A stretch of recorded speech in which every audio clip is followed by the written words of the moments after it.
meus queridos amigos, a graça e a paz do Senhor seja sobre cada um de vocês, amém? Eu quero refletir com você um pouquinho neste dia a respeito do primeiro capítulo da carta de Paulo aos Gálatas. Mas antes eu quero fazer aqui algumas considerações. Eu estava hoje assistindo TV e vi dois homens que haviam sido condenados pelo crime de estupro, sendo inocentes. Eles passaram 20 anos na cadeia. 20 anos de suas vidas passaram presos injustamente. E depois de algum tempo, depois desses anos, então eles foram tidos como inocentes e soltos, enquanto o verdadeiro culpado foi preso. E eu fiquei refletindo sobre isso a respeito da nossa liberdade. A liberdade que temos na presença de Deus. E a liberdade que muitas vezes nós vivemos sobre a face dessa terra e não damos o devido valor à liberdade que nós temos. E para isso eu gostaria de fazer aqui algumas considerações. A Bíblia vai nos ensinar, no capítulo 1 da carta de Paulo aos Gálatas, que a igreja ela estava começando a receber uma doutrina, um ensinamento que não condizia com o ensinamento de Paulo. A Bíblia diz que existia ali, segundo a palavra, alguns espiãos, algumas pessoas que se diziam crentes, porém não eram. Se diziam cristãos, mas não eram cristãos. Por quê? Porque a Bíblia vai nos ensinar que Paulo diz que eles estavam ensinando um outro evangelho, se é que assim podemos dizer. Porque Paulo faz então dá uma ênfase ao verdadeiro evangelho, dizendo que o verdadeiro evangelho é o evangelho que ali era anunciado por ele. E nós, olhando para a palavra de Deus, nós podemos observar que este evangelho, que é o evangelho das boas novas, o evangelho ele tem sido por muitas vezes transfigurado, por muitas vezes tido como uma forma pejorativa, uma forma que não condiz com a realidade do evangelho de Cristo. E a carta de Paulo então aos Gálatas vai nos dizer, a respeito da mensagem, que a mensagem era que a graça de Deus, ela verdadeiramente ela nos livra do poder do pecado. E nós temos então essa liberdade, a liberdade que Deus nos dá por meio de Jesus Cristo.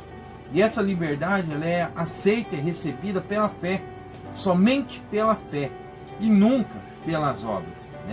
E eles, por sua vez, os falsos cristãos, eles estavam dizendo que os não-judeus que queriam se tornar cristãos, eles precisavam então obedecer às leis e também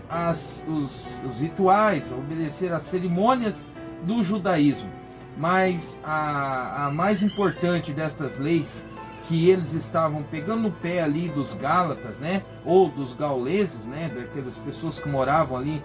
naquela região, era a respeito da circuncisão, que eles deveriam ser circuncidados, para então fazer parte do povo escolhido de Deus,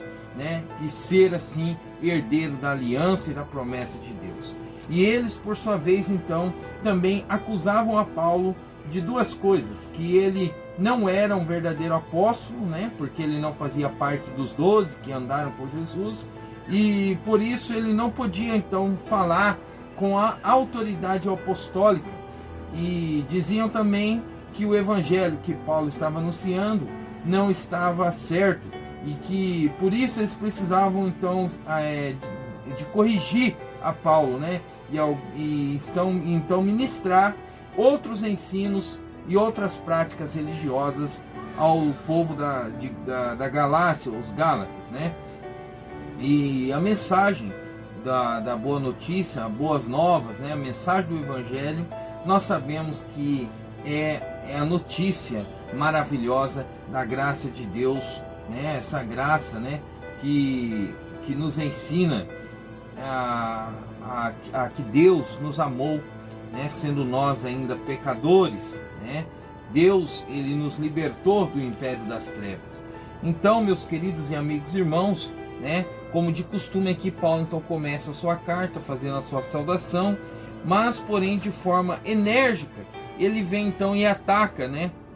aqueles que estavam denegrindo o verdadeiro evangelho, né, que por ele foi pregado, né, e estavam então anunciando esse que seria então o falso evangelho, né? E há uma boa notícia né, para nós, né, que existe então um só evangelho, né, o qual foi anunciado aos Gálatas por Paulo e aos seus companheiros ali de trabalho. E o que aconteceu ali nos serve então de exemplo para nos ensinar, meus irmãos, que muitas vezes nós vemos no âmbito religioso que nós vivemos, as pessoas estão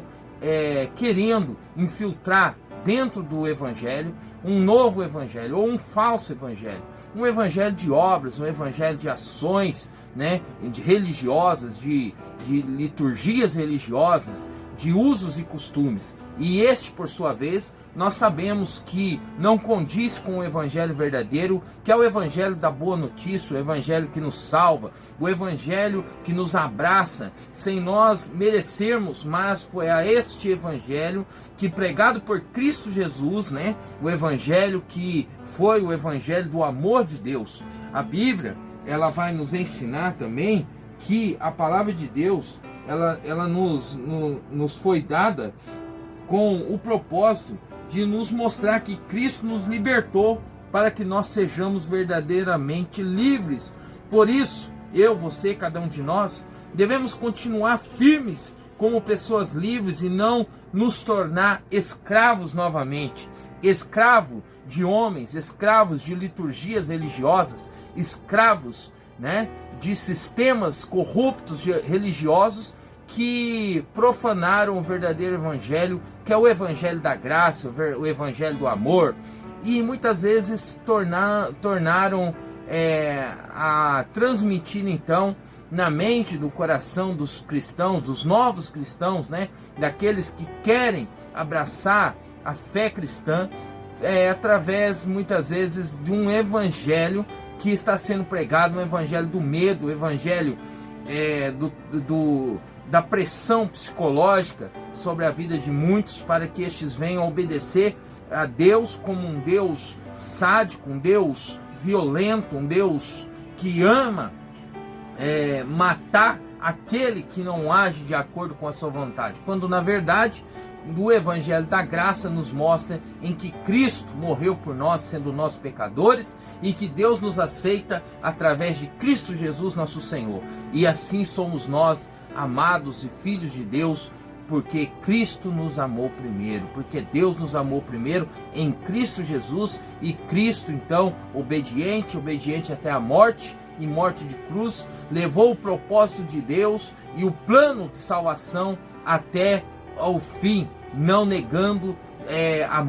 sua morte de cruz, mas pelo contrário, Cristo ressuscitou, e hoje, porque Cristo ressuscitou,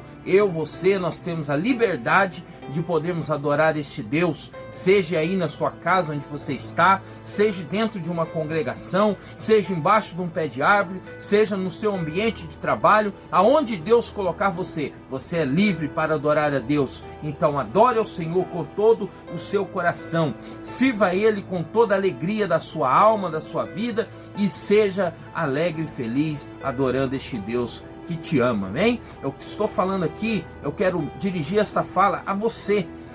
que é perseguido pela religião, a você que foi desprezado pelos costumes religiosos desse tempo que nós estamos vivendo, a você que não foi compreendido, a você que não foi entendido. Eu quero dizer, o homem pode não ter te entendido, mas o Deus que nós servimos, a esse sim, esse te compreende, esse sabe o que você passa, esse conhece o seu coração, esse sabe da bondade da bondade que você tem, do desejo, vamos dizer assim melhor, do desejo que você tem em servir esse Deus com alegria e satisfação e pureza. E a este Deus que te ama, e Ele te diz nesse dia: levanta a tua cabeça, não olhe para o homem. Eu sei que não é fácil, porque quando nós desejamos servir a Deus, sempre vamos ver pessoas, vamos muitas vezes nos inspirar, né, em pessoas, assim como Paulo nos diz, né, sede meus imitadores, assim como eu sou de Cristo. Infelizmente, muitos não são imitadores de Cristo, estão à frente do rebanho, e nós acabamos olhando para essas pessoas, esperando que essas pessoas sim mostrem um bom testemunho, um bom exemplo, mas infelizmente às vezes isso não acontece. Mas eu quero dizer para você, existe um Deus que te ama, que te abraça em Cristo Jesus e te diz: não fique triste, levante a tua cabeça e sirva a Ele com alegria. Sirva a Deus com alegria, sirva a Deus com satisfação, porque Deus não é homem para que se corrompa, e Deus, Ele não é homem para que venha voltar atrás na sua palavra, mas o Senhor, com amor eterno, te abraça em Cristo Jesus, nosso Salvador, o seu Filho amado, e te diz: vinde a mim, todos vós que estáis cansados e sobrecarregados, que eu vos aliviarei. Eu sou o Edinaldo Mota, e este é o canal Interagindo na Verdade. Fique conosco, se inscreva nesse canal, compartilhe essa mensagem e vamos juntos crescer na graça e no conhecimento. Um grande abraço a todos, até o próximo vídeo, em nome do Senhor Jesus. Amém.